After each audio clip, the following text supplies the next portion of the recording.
kept secrets travel.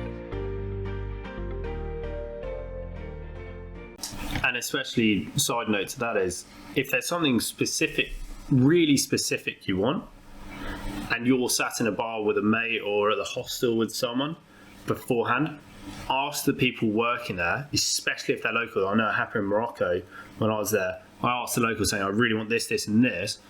What is a local's price for this? And what's a tourist price? And normally it's about 10 to 20 times the price. Yeah.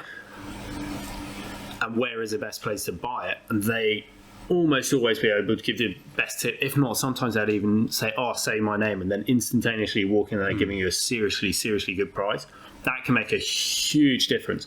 I think we've even had before where you go and want to buy products, and then after tours, we've been walked to certain shops just because it's their mate who's selling it, and then all of a sudden you're given an insanely good price because the person running the shop knows that you've come to their shop specifically to help their mate and everything.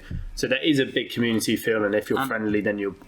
And they're holding your hand there because at the end of the day, they likely get a commission. Because it's a big thing in Thailand with tuk-tuk drivers is that they'll offer you a really cheap price, and they say if you go into this tailor shop, we get free gasoline. So the tuk-tuk driver gets free petrol, and we have to awkwardly sit in this tailor shop whilst these guys are trying to sell us suits and get us jackets made and things like that. And the tuk-tuk driver says you don't need to buy anything, which strictly speaking is true. But I've definitely heard stories where people have actually been locked in these tailor shops and like, you need to buy something, otherwise I won't let you leave. But this doesn't happen very often. Yeah. And I think most of the time you go in there, you just have a look around. And in my personal experience, we just had a look around, and there were some nice suits and jackets, but that wasn't what we were out there to do that day. And we just walked in, stayed in for 5 minutes, and then left.